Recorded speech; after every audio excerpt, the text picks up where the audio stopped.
اعوذ باللہ من الشیطان الرجیم بسم اللہ الرحمن الرحیم السلام علیکم ورحمۃ اللہ وبرکاتہ۔ معزز سامعین و ناظرین کرام، آج بیت اللہ شریف یعنی کعبۃ اللہ کے فضائل کے بارے میں چند احادیث مبارکہ پیش کی جائیں گی۔ دعا ہے کہ اللہ تبارک و تعالی ہمیں یہ شرف عطا فرمائے۔ سرکار علیہ الصلوۃ والسلام کا پیارا فرمان ہے، حضرت طاؤس رضی اللہ تعالیٰ عنہ سے روایت ہے، آپ فرماتے ہیں کہ نبی کریم صلی اللہ علیہ وآلہ وسلم نے ارشاد فرمایا، النظر الی البیت عبادت،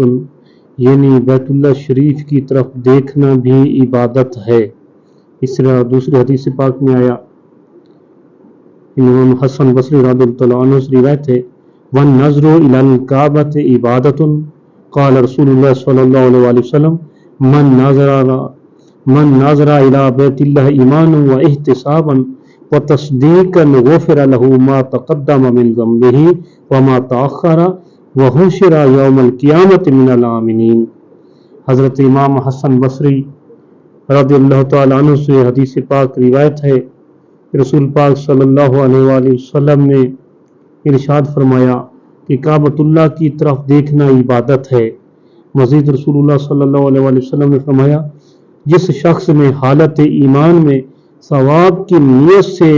یہ یقین رکھتے ہوئے کہ یہ اللہ تعالیٰ کا گھر ہے، کعبۃ اللہ ہے، پھر اس کعبۃ اللہ پر نگاہ ڈالی تو اس کے گزشتہ اور آئندہ جتنے بھی گناہ ہیں سارے کے سارے بخش دیے جائیں گے، یعنی معاف ہو جائیں گے، اور قیامت کے دن اسے نجات پانے والوں میں اٹھایا جائے گا۔ اس سے مفہوم کی دوسری حدیث پاک ہے، وہ بھی حسن بصری سے روایت ہے کہ سرکار علیہ الصلوۃ والسلام نے ارشاد فرمایا، من نظر الی البیت نظرۃ من غیر طواف ولا صلاۃ کان عند اللہ عز وجل افضل من عبادت سنۃ بغیر مکہ صائما وقائما راکعا وساجدا۔ حضرت امام حسن بصری رضی اللہ عنہ فرماتے ہیں، نبی کریم صلی اللہ علیہ وآلہ وسلم نے ارشاد فرمایا،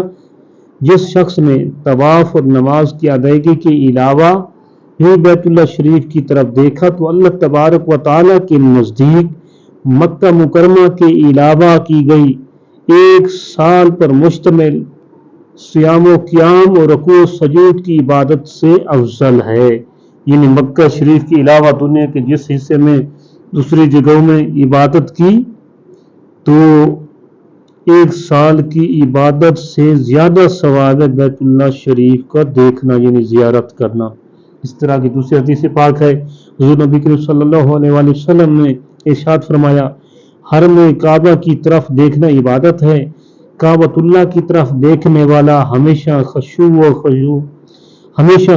خضوع کے ساتھ روزہ رکھنے والے اور نماز پڑھنے والے اور جہاد فی سبیل اللہ کرنے والے کی طرح ہے۔ اس طرح کی دوسری حدیث پاک ہے، سرکار علیہ الصلوۃ والسلام کا ارشاد گرامی ہے، حضرت ابن عباس روایت فرمایا، یقول النظر الی الکعبۃ مہد الایمان، کہ نبی کریم صلی اللہ علیہ وآلہ وسلم نے ارشاد فرمایا کہ کعبۃ اللہ کی طرف دیکھنا بھی جوہر ایمان ہے۔ اسی طرح حضرت سعید بن مسیب رضی اللہ عنہ سے روایت ہے کہ جس شخص نے کعبۃ اللہ کی طرف ایمان اور تصدیق کے ساتھ دیکھا تو وہ گناہوں سے اس طرح پاک ہو گیا جیسا کہ آج ماں کے پیٹ سے پیدا ہوا ہے، آج ماں کے پیٹ سے یعنی پیدا ہوا ہے۔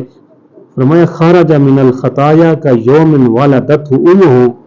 کہ گناہوں سے اس طرح بری ہو جاتا ہے، پاک صاف ہو جاتا ہے جیسے آج اس کی ماں نے اسے جنم دیا ہے۔ تو اتنی زیادہ